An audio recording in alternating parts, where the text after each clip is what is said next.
ನಮಸ್ಕಾರ ವೀಕ್ಷಕರೇ. ದೇಶವೇ ಬೆಚ್ಚಿ ಬಿದ್ದ ಕಾರ್ಪೊರೇಟ್ ಜಿಹಾದ್. ಇದೇನಿದು ಕಾರ್ಪೊರೇಟ್ ಜಿಹಾದ್ ಅಂತೀರಾ? ಈ ಹಿಂದೆ ನಾವೆಲ್ಲರೂ ಕೇಳಿದ್ವಿ ಲವ್ ಜಿಹಾದ್ ಅಂತ ಹೇಳಿ. ಇದೀಗ ಕಾರ್ಪೊರೇಟ್ ಜಿಹಾದ್ ಬಂದಿದೆ. ಈ ಕಾರ್ಪೊರೇಟ್ ಕಂಪನಿಗಳಲ್ಲಿ ಆಸೆಯನ್ನು ತೋರಿಸಿ, ಆಮಿಷವನ್ನು ತೋರಿಸಿ, ಬಲವಂತವಾಗಿ ಅವರಿಗೆ ಬೆದರಿಕೆ ಹಾಕಿ ಜಿಹಾದ್ಗೆ ಮತಾಂತರ ಮಾಡೋವಂಥದ್ದು, ಅಂದರೆ ಮತಾಂತರವನ್ನು ಮಾಡೋವಂಥದ್ದು. ಇಲ್ಲಿ ಮಹಾರಾಷ್ಟ್ರದ ನಾಸಿಕ್ TCS ಕಂಪನಿ ಬಹಳಷ್ಟೊಂದು ಪ್ರಸಿದ್ಧಿಯನ್ನು, ಪ್ರಖ್ಯಾತಿಯನ್ನು ಪಡೆದಿರತಕ್ಕಂಥ ಒಂದು ದೊಡ್ಡ ಸಂಸ್ಥೆ. ಟಾಟಾ ಕಂಪನಿಗೆ ಸೇರಿರುವಂಥದ್ದು. ದೇಶಾದ್ಯಂತ ಬಹಳಷ್ಟು ಒಂದು ಬ್ರಾಂಚಸ್ ಇದೆ, TCS ಬ್ರಾಂಚಸ್ಸು. ಆದರೆ ಈ ನಾಸಿಕ್ ಬ್ರಾಂಚ್ನಲ್ಲಿ ನಿಜವಾಗ್ಲೂ ಸಹ ಬಹಳಷ್ಟು ಒಂದು ಬೇಸರದ ಸಂಗತಿಗಳು ಇವತ್ತು ಕಂಡು ಬರ್ತಾ ಇದೆ. ಅಲ್ಲಿ ನಡೆದಿದ್ದಾದ್ರೂ ಏನು ಅನ್ನೋ ಕುತೂಹಲ ಪ್ರತಿಯೊಬ್ಬರಿಗೂ ಸಹ ಇದೆ. ಅಲ್ಲಿ ನಿಜವಾಗ್ಲೂ ಸಹ ಹಿಂದೂ ಹೆಣ್ಣು ಮಕ್ಕಳಿಗೆ, ಅದರಲ್ಲೂ ವೆಜಿಟೇರಿಯನ್ ಹೆಣ್ಣು ಮಕ್ಕಳಿಗೆ ಬಹಳಷ್ಟು ಒಂದು ಹಿಂಸೆಯನ್ನು ಕೊಡಲಾಗ್ತಿತ್ತು. ಬಲವಂತವಾಗಿ ಆ ಹೆಣ್ಮಕ್ಳಿಗೆ ನಾನ್ ವೆಜ್ ತಿನ್ನಿ, ಬೀಫ್ ತಿನ್ನಿ ಅಂತ ಹೇಳಿ ಬೆದರಿಕೆಯನ್ನು ಹಾಕಲಾಗ್ತಿತ್ತು. ಒಂದು ವೇಳೆ ಈ ಹೆಣ್ಣು ಮಕ್ಕಳು ನಮಗೆ ಈ ರೀತಿ ಅನ್ಯಾಯ ಆಗಿದೆ ಅಂತ ಹೇಳಿ HR ಬಳಿ ಹೋಗಿ ಕಂಪ್ಲೇಂಟ್ ಮಾಡಿದ್ರೆ, ಮೇಲ್ ಮಾಡಿದ್ರೆ ಆ HR ಕೂಡ ಸ್ಪಂದಿಸ್ತಿಲ್ಲ. ಈ ಎಲ್ಲ ಒಂದು ಕಾರಣಗಳನ್ನು ನೋಡಿದಂಥ ಹೆಣ್ಣುಮಕ್ಕಳು ತಾವಾಗೆ ಬಹಳಷ್ಟೊಂದು ನೊಂದು ಬೆಂದು ಕೆಲಸವನ್ನು ಮಾಡುವಂಥ ಸಂದರ್ಭಗಳು ಕೂಡ ಅಲ್ಲಿ ಕ್ರಿಯೇಟ್ ಆಗಿತ್ತು. ಯಾಕಂತ ಹೇಳಿದ್ರೆ ಆ ಹೆಣ್ಣು ಮಕ್ಕಳ ಅಸಹಾಯಕತೆ ಅಂತ ಹೇಳಬಹುದು. ಯಾಕಂದರೆ ಬಹಳಷ್ಟೊಂದು ಬಡತನದ ಮಧ್ಯಮ ವರ್ಗದ ಮನೆಗಳಿಂದ ಬಂದಿರ್ತಾರೆ, ಕೆಲಸ ಮಾಡಲೇಬೇಕಾದಂಥ ಸಂದರ್ಭ ಇದ್ದಿರುತ್ತೆ. ಹಾಗಾಗಿ ಹೆಣ್ಮಕ್ಳು ಇದೆಲ್ಲವನ್ನು ಸಹ ಭರಿಸ್ತಾ ಹೋಗ್ತಿದ್ರು. ಆದರೆ ಒಂದು ದಿನ ಒಬ್ಬ ಹೆಣ್ಣುಮಗಳು ಬಹಳಷ್ಟು ಒಂದು ವಿಚಿತ್ರವಾಗಿ ಮನೆಯಲ್ಲಿ ಬಿಹೇವ್ ಮಾಡ್ತಿದ್ಲು. ಅರ್ಲಿ ಮಾರ್ನಿಂಗ್ ಎದ್ದೇಳೋದು, ಸ್ನಾನ ಮಾಡೋಂಥದ್ದು, ನಮಾಜ್ ಮಾಡೋಂಥದ್ದು, ಅಷ್ಟು ಬೆಳಗ್ಗೆ ಊಟವನ್ನು ಮಾಡೋಂಥದ್ದು, ಇದೆಲ್ಲವನ್ನು ನೋಡಿದಂಥ ಪೋಷಕರು ಯಾಕೆ ನನ್ನ ಮಗಳು ಈ ರೀತಿ ಮಾಡ್ತಾ ಇದ್ದಾಳೆ ಅಂಥೇಳಿ ಆಕೆಗೆ ಪ್ರಶ್ನೆಯನ್ನು ಕೇಳಿದಾಗ, ಆಕೆಯ ಗೆಳತಿಗೆ ಕೇಳಿದಾಗ, ಇದು ನಿಮ್ಮ ಮಗಳು ಮಾತ್ರ ಮಾಡ್ತಾ ಇಲ್ಲ, ನಾವು ಸಾಕಷ್ಟು ಜನ ಹೆಣ್ಮಕ್ಳಿಗೆ ಇದೇ ರೀತಿ ಆಗ್ತಾ ಇದೆ ಅಂತ ಹೇಳಿದಾಗ ಆ ತಂದೆ ಹೋಗಿ ಕಂಪ್ಲೇಂಟನ್ನು ಕೊಡ್ತಾರೆ. ನಿಜವಾಗ್ಲೂ ಸಹ ನಾಸಿಕ್ನ ಪೊಲೀಸರಿಗೆ ನಾವು ಸಲ್ಯೂಟ್ ಹೊಡಿಲೇಬೇಕು. ನಾಸಿಕ್ ಪೊಲೀಸರು ಮಾಡಿದಂಥ ಈ ಒಂದು ಕೆಲಸದಿಂದ ನಿಜವಾಗ್ಲೂ ಸಹ ಇವತ್ತು ಸಾಕಷ್ಟು ಜನ ಹೆಣ್ಣು ಮಕ್ಕಳಿಗೆ ನ್ಯಾಯ ಸಿಗುವಂತಾಗಿದೆ. ಬನ್ನಿ, ಎಲ್ಲ ಒಂದು ವಿಚಾರಗಳ ಬಗ್ಗೆ, ಎಲ್ಲ ಒಂದು ಸಂಘರ್ಷದ ಬಗ್ಗೆ BJPಯ ಮಾಧ್ಯಮ ಸಲಹಾಗಾರರಾದಂಥ ಅಶ್ವಿನಿ ಶಂಕರ್ ಅವರು ಏನು ಹೇಳ್ತಾರಂತ ಕೇಳೋಣ. ನಮಸ್ತೆ ಮೇಡಮ್, ಕಾರ್ಯಕ್ರಮಕ್ಕೆ ಸ್ವಾಗತ. ನಮಸ್ಕಾರ. ಈ ಎಲ್ಲ ಒಂದು ಪ್ರಕರಣವನ್ನು ನೋಡಿದಂಥ ಸಂದರ್ಭದಲ್ಲಿ ತಾವು ಈ ಪ್ರಕರಣವನ್ನು ಹೇಗೆ ನೋಡ್ತೀರಿ? ಮೊದಲನೇದಾಗಿ ಇಂತಹ ಪ್ರಕರಣಗಳೇನಿದೆ ಇವುಗಳನ್ನು ನಾನು ಉಗ್ರವಾಗಿ ಖಂಡಿಸ್ತೇನೆ, ಬಲವಾಗಿ ಖಂಡಿಸ್ತೇನೆ. ಮತ್ತು ಇದೊಂದು ಅಕ್ಷಮ್ಯ ಅಪರಾಧ ಮೇಡಮ್. ಇದು ಮಧ್ಯಮ ವರ್ಗದ, ಬಡ ವರ್ಗದ ಹೆಣ್ಣು ಮಕ್ಕಳು ಚೆನ್ನಾಗಿ ಓದಬೇಕು, ಜೀವನದಲ್ಲಿ ಮುಂದೆ ಬರಬೇಕು, ನಮ್ಮ ತಂದೆ ತಾಯಿಗೆ ಆಸರೆಯಾಗಿ ನಿಲ್ಲಬೇಕು ಅಂತ ಎಷ್ಟೋ ಕನಸುಗಳನ್ನು ಕಟ್ಕೊಂಡು ಮಕ್ಕಳು ಚೆನ್ನಾಗಿ ಓದ್ತಾರೆ, ಆಯಿತಾ. ಚೆನ್ನಾಗಿ ಓದಿ ಒಳ್ಳೊಳ್ಳೆ ಪ್ರತಿಷ್ಠಿತ ಕಂಪನಿಗಳಲ್ಲಿ ಇಂಜಿನಿಯರ್ಸ್ ಆಗಿ ಸೇರಿಕೊಂಡು ಎಷ್ಟು ಅವ್ರ ತಂದೆ ತಾಯಿ ಅವ್ರ ಮೇಲೂ ಇನ್ವೆಸ್ಟ್ ಮಾಡಿರ್ತಾರೆ. ಆ್ಯಂಡ್ ಇವ್ರುಗಳು ಎಷ್ಟು ಕನಸು ಹೊತ್ಕೊಂಡಿರ್ತಾರೆ. ಅಂಥ ಹೆಣ್ಮಕ್ಳನ್ನು ಈ ಉಗ್ರವಾದ ಅನ್ನೋದು ಏನಿದೆ, ಉಗ್ರವಾದ ಅನ್ನೋದು ಈಗ ಬರೀ ನಮಗೆ ಬಾಂಬ್ ಹಾಕೋದು, ಬೆದರಿಕೆ ಹಾಕೋದು, ಬ್ಲಾಸ್ಟ್ ಮಾಡೋದು ಇದಷ್ಟೇ ಅಲ್ಲ ಮೇಡಮ್. ನಾವೀಗ ನೋಡ್ತಾ ಇದ್ದೀವಿ ಸಾಫ್ಟ್ ಟೆರರಿಸಮ್ ಅನ್ನೋದಿದು. ಕಾರ್ಪೊರೇಟ್ ಜಿಹಾದ್ is one of the soft terrorism. ಅಂದರೆ ಸೈಲೆಂಟಾಗಿ ಯಾರಿಗೂ ಗೊತ್ತಿಲ್ಲದಂಗೆ ಮಾಡೋ ಅಂಥದ್ದು, ಕನ್ವರ್ಷನ್ಸ್ನ ಮಾಡೋ ಅಂಥದ್ದನ್ನು ನಾವು ನೋಡ್ತಾ ಇದ್ವಿ. ಇದು ಕೂಡ ಒಂದು ಅದೇ ರೀತಿಯಾದಂತಹ ಒಂದು ಭಯಾನಕವಾದಂತಹ ಸತ್ಯ. ಆ ತಂದೆ ತಾಯಿಗೆ ಯಾವ ರೀತಿ ಅದು ಅವ್ರಿಗೆ ಮಾನಸಿಕವಾಗಿ ಪರಿಣಾಮ ಬೀರಿರ್ಬೋದು. ಅವರ ಹೆಣ್ಣು ಮಗಳು ಬೆಳಿಗ್ಗೆ ಎದ್ದು ನಮಾಜ್ ಮಾಡ್ತಾಳೆ, 4 ಗಂಟೆಗೆ ಬೆಳಿಗ್ಗೆ ಎದ್ದು ಊಟ ಮಾಡ್ತಾಳೆ ಅಂತಂದರೆ, ಮತ್ತು ಹಿಜಾಬ್ ಹಾಕ್ಕೊಂಡು ಬುರ್ಕಾ ಹಾಕ್ಕೋತಾಳೆ ಅಂತಂದರೆ ಇದು ಯಾವ ಮಟ್ಟಕ್ಕೆ ಹೋಗಿದೆ ಮೇಡಮ್. TCS ಅನ್ನೋ ಕಂಪನಿದು ಇದು ಸ್ಯಾಂಪಲ್ ಮಾತ್ರ, ಟ್ರೇಲರ್ ಮಾತ್ರ ಆಚೆ ಬಂದಿದೆ. ಇದು ತುಂಬ ವರ್ಷಗಳಿಂದ ನಡೀತಾ ಇದೆ. ಆದರೆ ಹೆಣ್ಣು ಮಕ್ಕಳು ಹೆದರ್ಕೊಂಡು ಆಚೆ ಬರ್ದಂಗೆ ಹೇಳ್ಕೊಳಕ್ಕಾಗದೇ ಇರೋ ಸಾಕಷ್ಟು ಸೂಯಿಸೈಡ್ ಕೇಸಸ್ನೂ ನಾವು ನೋಡಿದ್ದೀವಿ ಮೇಡಮ್ ಹಿಂದೆ ಎಲ್ಲ. ಆದರೆ ನಾನು ಆ ತಂದೆ ತಾಯಿಗೆ ನಾನು ಎಲ್ಲರ ಪರವಾಗಿ ನಾನು ಅವ್ರನ್ನ ಮೆಚ್ಚುತ್ತೇನೆ ಮತ್ತು ಅವ್ರಿಗೆ ನಾನು ಅಭಿನಂದಿಸ್ತೇನೆ. ಯಾಕೆ ಅಂತಂದರೆ ಅವರೊಬ್ಬರು ಆಚೆ ಬಂದಿರೋದಕ್ಕೆ ಈ ಥರ ಸಾವಿರಾರು ಲಕ್ಷಾಂತರ ಹೆಣ್ಣು ಮಕ್ಕಳಿಗೆ ಆಗ್ತಾ ಇರೋ ಅನ್ಯಾಯನ ವಾಯ್ಸ್ ಔಟ್ ಮಾಡೋದಕ್ಕೆ ಒಂದು ವೇದಿಕೆ ಅಂತ ಸಿಕ್ತು. ಮತ್ತು ಮಹಾರಾಷ್ಟ್ರ ಪೊಲೀಸ್ ಅವರು ಅಷ್ಟೇ ತುಂಬ ಮೆಚ್ಚಬೇಕಾಗತ್ತೆ. ನಾವು ನೋಡ್ತೇವೆ ಇವಾಗ ನಮ್ಮ ರಾಜ್ಯದಲ್ಲಿ ನೋಡಿ, ಪೊಲೀಸ್ಗಳಿಗೆ ಎಲ್ಲ ಥರದ ಪವರ್ಸ್ನೂ ಕಿತ್ತು ಸೈಡ್ಗಿಟ್ಟಿದ್ದಾರೆ. ಹಲ್ ಕಿತ್ತ ಹಾವಿದ್ದಂಗೆ ನಮ್ಮ ಕರ್ನಾಟಕ ಪೊಲೀಸವರು.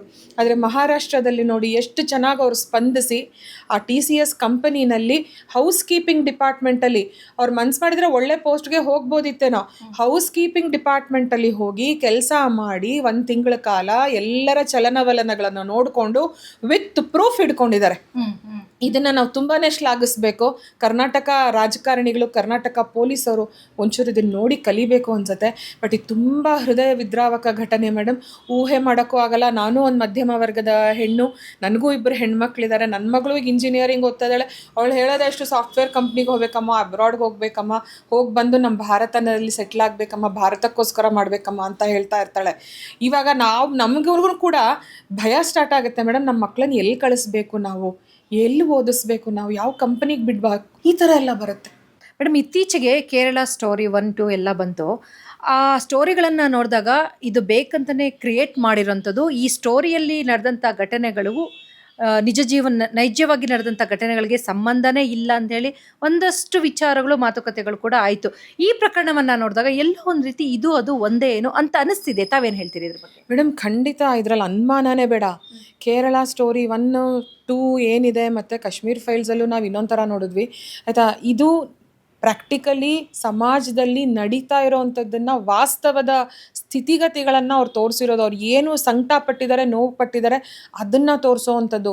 ಇವರು ಅದೇ ನಾನು ಹೇಳ್ತೀನಲ್ಲ, ನಮ್ಮಲ್ಲಿ ಕೆಲವು ಬರೀ ಎಲ್ಲ ವಿಷಯದಲ್ಲೂ ರಾಜಕಾರಣ ಮಾಡಿ ಹೊಲಸು ರಾಜಕಾರಣ ಮಾಡ್ತಾ ಇದ್ದಾರೆ. ನಮ್ಮ ಮಕ್ಕಳನ್ನ ನಾವು ಕಾಪಾಡ್ಕೋಬೇಕು ಅನ್ನೋದಿಲ್ಲ. ಇದು ಸುಳ್ಳು. ಸಮಾಜದಲ್ಲಿ ಒಂದು ಭಯ ಸೃಷ್ಟಿ ಮಾಡೋದಕ್ಕೆ, ಹೆಣ್ಮಕ್ಳು ಓಡಾಡೋಕ್ಕೆ ಭಯ ಪಟ್ಕೊಂಡ್ಬಿಡ್ಬೇಕು, ಆ ರೀತಿ ಮಾಡ್ತಿದ್ದಾರೆ. ಇವತ್ತು ಏನಾಗಿದೆ, ಅದಕ್ಕೆ ಪುರಾವೆ ಸಿಕ್ಕಿಲ್ವಾ ಇವಾಗ ಕಾರ್ಪೊರೇಟ್ ಜಿಹಾದಲ್ಲಿ? ಖಂಡಿತ. ಮತ್ತು ಸಿನಿಮಾ ಆದಮೇಲೂ ಕೂಡ ನಾವು ನೋಡಿದ್ದೇವೆ, ಇಡೀ ಸ್ಕ್ರೀನಲ್ಲಿ ನಾವು ಫುಲ್ ಕೂತ್ಕೊಳ್ಳೋ ಅಷ್ಟು ನಾವು ತಾಳ್ಮೆ ಇಟ್ಕೊಂಡ್ವಿ ಅಂತಂದರೆ ನಿಜವಾದ ವಿಕ್ಟಿಮ್ಸ್ ಮಾತಾಡ್ತಾರೆ. ನಿಜವಾದ ವಿಕ್ಟಿಮ್ಸ್ ತಂದೆ ತಾಯಿ ಮಾತಾಡ್ತಾರೆ. ಕರಳು ಚುರ್ರನತ್ತೆ ಮೇಡಮ್. ಇದು ನಡೀತಿರೋದು ಸತ್ಯ, ನಡೆದಿರೋದು ಸತ್ಯ. ಹಾಗಾಗಿ ಎಲ್ಲ ಈ ಸಮಾಜ ಘಾತಕ ಶಕ್ತಿಗಳು ಇದನ್ನು ಮುಚ್ಚಿಡಬೇಕು, ಬಚ್ಚಿಡಬೇಕು ಅಂತಲೇ ಪ್ರಯತ್ನ ಪಡುತ್ತೆ.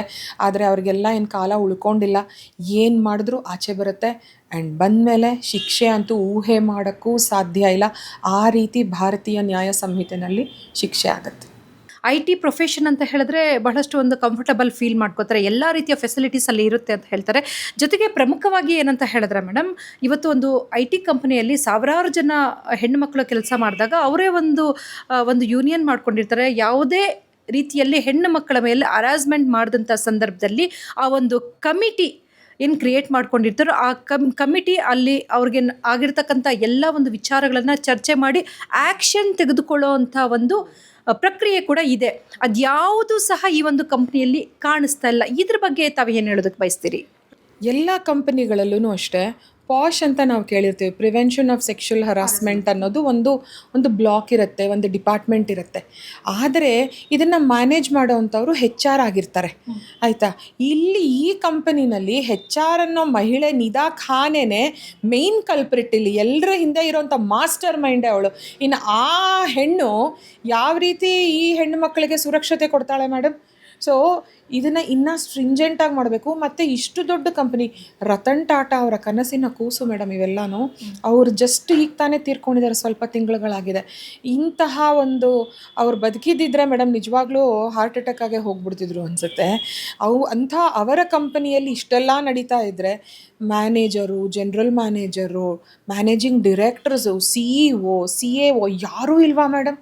ಸೊ ತುಂಬಾ ಇದು ನೋಡ್ತಾ ಇದ್ರೆ ಒಂದು ದೊಡ್ಡ ಮಾಫಿಯಾ ಜಾಲ ಅಂತಲೇ ಅನಿಸುತ್ತೆ. ಆ್ಯಂಡ್ ದೊಡ್ಡ ಮಟ್ಟದಲ್ಲೇ ನಡೀತಾ ಇದೆ ಇದು ಅಂತ ಅನಿಸುತ್ತೆ. ಸೊ ಪಾಶ್ ಅನ್ನೋದು ತುಂಬ ಒಂಥರ ಭದ್ರವಾದಂತಹ ಕಾನೂನು ಮೇಡಮ್. ಅದನ್ನು ಕೂಡ ಗಾಳಿಗೆ ತೂರಿ ಅದ್ರ ಭಯಾನೂ ಇಲ್ದಂಗೆ ಇವ್ರು ಮಾಡಿದ್ದಾರೆ ಅಂತಂದರೆ ಇನ್ನು ಇಷ್ಟು ದಿನ ಏನೋ ನಡೆದು ಹೋಯಿತು. ಆದರೆ ಈಗ ಇದೆಯಲ್ಲ, ಇನ್ನು ಮುಂದೆ ಇದೆಯಲ್ಲ ಫೇಸ್ ಮಾಡಬೇಕಾದ್ರೆ. ಯಾಕೆಂದರೆ ಈಗ BNS ಇರೋದು, ಭಾರತೀಯ ನ್ಯಾಯ ಸಂಹಿತೆ ಇರೋದು. ಈ ಥರ ಅಪರಾಧಗಳಿಗೆ ಕೇಂದ್ರ ಸರ್ಕಾರ, ನರೇಂದ್ರ ಮೋದಿಜಿಯವರ ನೇತೃತ್ವದಲ್ಲಿರೋ ಸರ್ಕಾರ ತುಂಬಾ ಪ್ರಬಲವಾದಂತಹ ಕಾನೂನು ತೊಗೊಂಬಂದಿದೆ.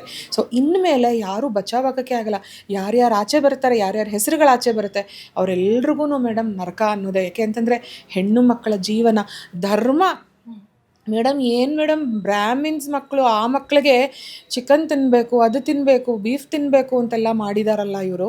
ನಾನು ಒಂದು ಮಾತು ಕೇಳ್ತೀನಿ, ಇದೇ ಮುಸಲ್ಮಾನ ಹೆಣ್ಣು ಮಕ್ಕಳಿಗೆ ಹಿಂದೂಗಳೇನಾದರೂ ಈ ಥರ ಮಾಡಿಬಿಟ್ಟು ನೀನು ಪೋರ್ಕ್ ತಿನ್ನಬೇಕು ಅಂತಂದರೆ ಏನು ಮಾಡ್ತಾರೆ ಮ್ಯಾಮ್? ಮುಸಲ್ಮಾನರು ಸುಮ್ಮನಿರ್ತಾರಾ? ಸುಮ್ಮನಿರ್ತಾರಾ? ಇಲ್ಲ ಎಲ್ಲಾದರೂ ನೀವು ಉಲ್ಟಾ ಮುಸಲ್ಮಾನ್ ಹೆಣ್ಣುಮಕ್ಕಳಿಗೆ ಹಿಂದೂಗಳಿಂದ ಏನಾದರೂ ಈ ರೀತಿ ಯಾವತ್ತಾದರೂ ಭಾರತದಲ್ಲಾಗಲಿ, ಪ್ರಪಂಚದಲ್ಲಿ ಎಲ್ಲಾದರೂ ಆಗಲಿ, ಇತಿಹಾಸದಲ್ಲಾಗಲಿ, ಈಗ ಪ್ರಸ್ತುತದಲ್ಲಾಗಲಿ ಎಲ್ಲಾದರೂ ಈ ರೀತಿ ಘಟನೆಗಳು ನಡೆಯುತ್ತಾ? ಇಲ್ಲ. ಸೊ ಇಂತಹ ಟೈಮಲ್ಲಿ ದ ಸೋ ಕಾಲ್ಡ್ ಹೇಳ್ತಾರಲ್ಲ ಧರ್ಮ ಅಂತ ತರ್ತಾರೆ. ಏನು ಮಾಡ್ತಾ ಇದ್ದಾರೆ, ಅವ್ರ ಉಸಿರೆಲ್ಲಿದೆ ಈಗ? ಮಾತಾಡಿ ಬನ್ನಿ ಆಚೆ, ಬಿಲದಲ್ಲಿಂದ ಬಂದು ಆಚೆ ಬಂದು ಮಾತಾಡಿ, ಈ ಹೆಣ್ಣು ಮಕ್ಳಿಗೆ ನ್ಯಾಯ ಕೊಡ್ಸಕ್ಕೆ ಮಾತಾಡಿ, ನೋಡೋಣ ಏನು ಮಾತಾಡ್ತೀರಿ ಅಂತ. ನಾಚಿಕೆಗೇಡು, ಶೇಮ್ ಆನ್ ಯು. ನಮಗೆ ಕಾಣಿಸಿದೀಗ ಇದೊಂದು ಪ್ರಕರಣ. ಈ ಥರದ ಪ್ರಕರಣ ದೇಶಾದ್ಯಂತ ಎಷ್ಟಿದೆಯೋ ಆ ದೇವರಿಗೆ ಗೊತ್ತಂತಲೇ ಹೇಳಬಹುದು. ಇದ್ರ ಬಗ್ಗೆ ಮೇಡಮ್ ಇನ್ನೂ ಈ ರೀತಿ ಇದನ್ನ ಹುಡುಕ್ದ ಹೋದಾಗೆ, ಜೊತೆಗೆ ಇದನ್ನು ನಾವು ಒಂದು ಎಕ್ಸಾಂಪಲ್ ಆಗಿ ಇಟ್ಕೊಂಡು ಯಾವ ರೀತಿ ಮುಂದಕ್ಕೆ ಪೊಲೀಸ್ ಆಗ್ಬೋದು ಅಥವಾ ಸರ್ಕಾರಗಳಾಗ್ಬೋದು ಎಚ್ಚೆತ್ಕೊಳ್ಬೇಕು ಅಂತ ತಾವು ಹೇಳ್ತೀರಿ? ಮೇಡಮ್, ಹೆಣ್ಮಕ್ಳು ಮೊದಲನೇದಾಗಿ ಹೆದರೋದನ್ನು ಬಿಡಬೇಕು. ಅವ್ರಿಗೆ ಏನು ಅನ್ಯಾಯ ಆಗ್ತಾ ಇದೆ ಇಮ್ಮಿಡಿಯೇಟ್ ಬರಬೇಕು, ಆಚೆ ಬಂದು ವಾಯ್ಸ್ ಔಟ್ ಮಾಡಬೇಕು. ಯಾಕೆ ಅಂತಂದರೆ ಇವತ್ತು ಅವ್ರಿಗಾಗತ್ತೆ, ನಾಳೆ ಇನ್ನೊಂದು ಹೆಣ್ಮಗಳಿಗಾಗತ್ತೆ. ಆ್ಯಂಡ್ ಇವ್ರು ಎಷ್ಟು ದಿನ ಅಂತ ತಡ್ಕೋತಾರೆ ಇದನ್ನೆಲ್ಲ, ಇವ್ರು ತಪ್ಪಿಲ್ಲದೆ ಇದ್ಮೇಲೆ. ಸೊ ಹೆದರಬಾರ್ದು. ಯಾಕೆ ಅಂದರೆ ಈಗಿರೋವಂತಹ ಕಾನೂನು ಇಡೀ ದೇಶದಲ್ಲಿ ಹೆಣ್ಣು ಮಕ್ಕಳ ಪರವಾಗಿರೋವಂಥ ಕಾನೂನು. ನಾವೀಗ ವಿಮೆನ್ ಎಂಪವರ್ಮೆಂಟು, ವಿಮೆನ್ ಲೆಡ್ ಲೀಡರ್ಶಿಪ್ಪಲ್ಲಿ ನಾವು ಮಾತಾಡ್ತಾ ಇದ್ದೇವೆ. ಸೊ ಈ ಥರ ಹೆಣ್ಣು ಮಕ್ಕಳು ಆಚೆ ಬಂದು ವಾಯ್ಸ್ ಔಟ್ ಮಾಡಿ, ಆಯಿತಾ, ಇಂಥವ್ರಿಗೆ ಏನು ಶಿಕ್ಷೆ ಕೊಡಿಸ್ಬೇಕು ಅದನ್ನು ಕೊಡಿಸ್ಬೇಕು. ನ್ಯಾಯ ಅವ್ರ ಪರ ಇರುತ್ತೆ. ಈ ನೆಲದ ಕಾನೂನು ಹೆಣ್ಣು ಮಕ್ಕಳ ಪರವಾಗಿದೆ. ನಾವೆಲ್ಲರೂ ಅವ್ರ ಪರವಾಗಿದ್ದೀವಿ. ಯಾವುದೇ ರೀತಿ ಭಯ ಪಡೋದು ಬೇಡ, ಆತಂಕ ಬೇಡ. ಫಸ್ಟ್ ಟೈಮೇ ಅವ್ರು ಏನು ಬ್ಲ್ಯಾಕ್ ಮೇಲ್ ಮಾಡ್ತಾರೆ, ಒಂದು ಈ ಥರ ಮಾಡ್ತೀವಿ ಅಂತ ಹೆದರಿಸ್ತಾರಲ್ಲ, ಅವಾಗಲೇ ಆಚೆ ಬಂದು ವಾಯ್ಸ್ ಔಟ್ ಮಾಡಬೇಕಾಗತ್ತೆ ಮೇಡಮ್. ಹೆದರಬಾರ್ದು. ಹೆಣ್ಮಕ್ಳು ಹೆದರ್ದಂಗೆಲ್ಲ ಹೆದರಿಸ್ತಾನೆ ಇರ್ತಾರೆ ಮೇಡಮ್, ಹೆದರಬಾರ್ದು. ಈ ಥರದ ಪ್ರಕರಣಗಳು ಮತ್ತೆ ಮತ್ತೆ ಹೆಚ್ಚಾಗಬಾರ್ದು ಅಂತ ಹೇಳಿದ್ರೆ ಇನ್ನೂ ಸ್ಟ್ರಾಂಗ್ ಆದಂಥ ಯಾವ ರೀತಿಯ ಒಂದು ಆ್ಯಕ್ಟ್ ಬರಬೇಕು ಅಂತ ತಾವು ಹೇಳ್ತೀರಿ? ಇಲ್ಲ, ನಮ್ಮ ಹಿಂದೂ ಧರ್ಮದ ಹೆಣ್ಣು ಮಕ್ಕಳನ್ನು ಕಾಪಾಡಲಿಕ್ಕೆ ನಾವಿನ್ನೂ ಸ್ಟ್ರಿಂಜೆಂಟ್ ಆಗಿರೋವಂತಹ ಕಾನೂನು ತರಬೇಕಾಗಿದೆ ಅನಿಸುತ್ತೆ. ಯಾಕೆಂದರೆ ನೋಡಿ, ನಾವೇನು ಅಂದ್ಕೊಳ್ತೀವಿ, ಭಾರತ ಸೆಕ್ಯುಲರು, ನಮ್ಮ ಮಕ್ಕಳು ಎಲ್ಲ ಧರ್ಮದವರು ಒಂದು, ಆಯಿತಾ, ಎಲ್ಲ ಸಹಬಾಳ್ವೆನಲ್ಲಿ ಬಾಳಬೇಕು ಅಂತ ನಾವು ಅಂದ್ಕೊಂಡು ನಮ್ಮ ಮಕ್ಕಳನ್ನ ಫ್ರೀಯಾಗಿ ಎಲ್ಲ ಕಡೆ ಬಿಡ್ತೀವಿ. ಆದರೆ ನಮ್ಮ ಧರ್ಮದ ಮಕ್ಕಳು ಎಷ್ಟು ಅಮಾಯಕರಾಗಿ ನಾವು ಹೇಳಿದ್ದನ್ನು ಕೇಳಿ ಸಮಾಜದಲ್ಲಿ ಓದ್ಕೊಂಡು ಪ್ರತಿಷ್ಠೆಗೆ ಅಂತ ಅಂದ್ಬಿಟ್ಟು ಕೆಲಸ ಮಾಡ್ತಾರೆ, ಮಾನ ಮರ್ಯಾದೆ ಭಯ ಭಕ್ತಿ ಅಂತ. ಆದರೆ ನೋಡಿ, ಆ ಕಡೆ ಇರುವಂತಹ ಬೇರೆ ಧರ್ಮದ ಮಕ್ಕಳು ನೋಡಿ ಯಾವ ರೀತಿ ತಯಾರಾಗಿ ಸಮಾಜಘಾತಕ ಶಕ್ತಿಗಳಾಗ್ತಾ ಇದ್ದಾರೆ. ಸೊ ಹಾಗಾಗಿ ಇದೆಲ್ಲ ಬೆಳವಣಿಗೆಗಳನ್ನು ನೋಡ್ತಾ ಇದ್ವಿ ಅಂತಂದರೆ ಬರುವಂಥ ದಿನಗಳಲ್ಲಿ ಇಮಿಡಿಯೇಟಾಗಿ ಧರ್ಮ ಆಧಾರಿತವಾಗಿಯೂ ಕೂಡ ನಮ್ಮ ಮಕ್ಕಳ, ಹಿಂದೂ ಮಕ್ಕಳ ಸೇಫ್ಟಿಗೆ, ಈಗ ಮುಸಲ್ಮಾನರಿಗೆ ಟ್ರಿಪಲ್ ತಲಾಕ್ ಅಬ್ರೋಗೇಷನ್ ಹೆಂಗೆ ತೊಗೊಂಬಂದರು ಮೋದಿಜಿಯವರು, ಅದೇ ಥರ ಹೆಣ್ಣು ಮಕ್ಕಳ ರಕ್ಷಣೆಗೂ ಕೂಡ ನಾವೇನಾದರೂ ಮಾಡಬೇಕಾಗಿದೆ. ಸೊ ಅತ್ಯಂತ ಶೀಘ್ರದಲ್ಲೇ ತುರ್ತಾಗಿ ನಾವು ಮಾಡಬೇಕಾಗಿದೆ. ಯಾಕೆ ಅಂತಂದರೆ ಇವತ್ತು TCS ದಾಚೆ ಬಂತು. ಸಾವಿರಾರು ಸಾಫ್ಟ್ವೇರ್ ಕಾರ್ಪೊರೇಟ್ ಕಂಪನೀಸ್ ಇದೆ. ಬೆಂಗಳೂರಲ್ಲೇ ಸಾವಿರಾರು ಕಂಪ್ನಿಗಳಿದೆ. ಸೊ ಎಲ್ಲೆಲ್ಲಿ ಅಂತ ಹೋಗಿ ನೋಡ್ತೀರಿ ಏನೇನು ಅಂತ. ಸೊ ಮಕ್ಕಳು ಆಚೆ ಬಂದಾಗ ಇಮ್ಮಿಡಿಯೇಟ್ ಕಾನೂನು ಕ್ರಮ, ಅದು ಅತಿ ಕಠಿಣ ಶಿಕ್ಷೆ ಆಗೋವಂಗೆ ಕಾನೂನು ಬರಬೇಕು ಮೇಡಮ್, ತೊಗೊಂಡು ಬರಬೇಕು. ಕೇಂದ್ರ ಸರ್ಕಾರದಲ್ಲೂ ತರಬೇಕು, ರಾಜ್ಯ ಸರ್ಕಾರದಲ್ಲೂ ತರಬೇಕು. ಇದೇ ನಿನ್ನೆ ಮೊನ್ನೆ ಬಂದಿದ್ದಲ್ಲ. ಸೊ ಇದ್ರ ಬಗ್ಗೆ ನಾವು ಗಮನ ಹರಿಸ್ತಾ ಇಲ್ಲ, ನಾವು ಎಚ್ಚೆತ್ಕೊಳ್ತಾ ಇಲ್ಲ ಮೇಡಮ್. ಇದು ಪಕ್ಷಗಳು ಬಿಟ್ಬಿಡಿ, ರಾಜಕಾರಣ ಬೇಡ. ಇಂಥ ವಿಷಯಗಳಲ್ಲಿ ಪಾರ್ಟಿಗಳನ್ನು ತರೋವಂಥದ್ದು ಬೇಡ ಮೇಡಮ್. ಇದು ನಮ್ಮ ಧರ್ಮದ ಮಕ್ಕಳನ್ನು, ನಮ್ಮ ದೇಶವನ್ನು ಸುರಕ್ಷಿತವಾಗಿ ಇಟ್ಕೋಬೇಕು. ಅದಕ್ಕೆ ನಾವೇನು ಮಾಡಬೇಕು ಅಂದಾಗ ಎಲ್ಲರೂ ಒಗ್ಗಟ್ಟಾಗಿ, ಕಾಂಗ್ರೆಸ್ಸು, JDS, BJP ಬೇಡ ಮೇಡಮ್. ಇದೆಲ್ಲನೂ ನಮ್ಮ ಧರ್ಮದ ಮಕ್ಕಳನ್ನು ನಾವು ಕಾಪಾಡ್ಕೋಬೇಕು ಅಂತ ಒಟ್ಟಿಗೆ ಬರಬೇಕಾಗತ್ತೆ, ಆಯಿತಾ. ಇಲ್ಲಿ ಯಾರೂ ಒಂಥರ ಎಲ್ಲರಿಗೂ ಬೇಕಾಗಿರೋವಂಥದ್ದು. ನಾವು ಇವಾಗ ಒಂದು ಹೆಲ್ತ್ ಅಂತ ಹೇಳಿದ್ರೆ ಹೆಂಗೆ ಡಿಫೈನ್ ಮಾಡ್ತೀರಿ ನೀವು? ಒಬ್ಬರು ಹೆಲ್ತ್ ಅಂದರೆ ಬರೀ ನಾನು ಫಿಸಿಕಲಿ ನಾನು ಚೆನ್ನಾಗಿದ್ದೀನಿ ಅಂತಲ್ಲ. ಫಿಸಿಕಲಿ ಚೆನ್ನಾಗಿದ್ದೀನಿ, ಎಮೋಷ್ನಲಿ ಚೆನ್ನಾಗಿದ್ದೀನಿ, ಮೆಂಟಲಿ ಚೆನ್ನಾಗಿದ್ದೀನಿ, ಮತ್ತು ಸೋಷಿಯಲಿ ಚೆನ್ನಾಗಿದ್ದೀನಿ. ಯಾವಾಗ ನನ್ನ ಸಮಾಜ ಹೆಲ್ದಿಯಾಗಿರುತ್ತೋ ಆವಾಗಲೇ ನಾನು ಚೆನ್ನಾಗಿರೋಕ್ಕಾಗೋದು, ನಮ್ಮ ಹೆಲ್ತ್ ಚೆನ್ನಾಗಿರೋಕ್ಕಾಗೋದು. ಸೊ ಈ ಸಮಾಜನೇ ಕೊಳೆತು ನಾರ್ತಾ ಇದ್ದರೆ ಈ ಥರ ಯಾರೂ ಈ ಸಮಾಜದಲ್ಲಿ ಹೆಲ್ದಿಯಾಗಿರೋಕ್ಕಾಗಲ್ಲ.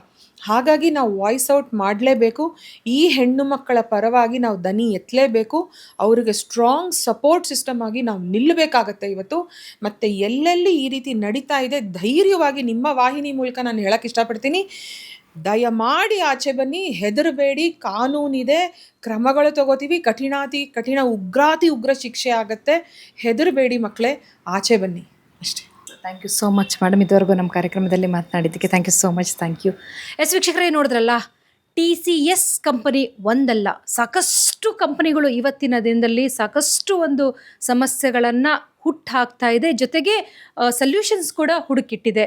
ಈ ರೀತಿಯ ಒಂದು TCS ಕಂಪನಿಯಲ್ಲಿ ಆದಂಥ ಘಟನೆ ಬೇರೆ ಯಾವುದೇ ಕಂಪನಿಗಳಲ್ಲಿ ಆಗಬಾರ್ದು. ಹೆಣ್ಣು ಮಕ್ಕಳಿಗೆ ಬಲವಂತವಾಗಿ ಆಸೆ ಆಮಿಷಗಳನ್ನು ತೋರಿಸಿ ಎದುರಿಸಿ ಒಂದು ವೇಳೆ ಜಿಹಾದ್ ಮಾಡ್ಕೊಳ್ಳಿ, ಮತಾಂತರ ಮಾಡಿ ಅಂತ ಹೇಳಿ ಏರಿಕೆಯನ್ನು ಏರಿದಂಥ ಸಂದರ್ಭದಲ್ಲಿ ನಮ್ಮ ಹೆಣ್ಣು ಮಕ್ಕಳು ಧೈರ್ಯಗುಂದದೆ ದಯವಿಟ್ಟು ಮುಂದೆ ಬಂದು ಪೊಲೀಸ್ ಸ್ಟೇಷನಲ್ಲಿ ಆಗ್ಬೋದು ಅಥವಾ ಮನೆಗಳಲ್ಲಿ ಬಂದು ಚರ್ಚೆಗಳನ್ನು ಮಾಡಿ ಆ ಒಂದು ಸಮಸ್ಯೆಗಳಿಗೆ ಪರಿಹಾರವನ್ನು ಕಂಡುಕೊಳ್ಳಿ ಅಂತ ಹೇಳೋದೇ ನಮ್ಮ ಒಂದು ಕಾರ್ಯಕ್ರಮದ ಉದ್ದೇಶ. ಕ್ಯಾಮ್ರಾಮನ್ ರಕ್ಷಿತ್ ಜೊತೆ ಅನಿತಾ ಗೌಡ, ನಮಸ್ಕಾರ.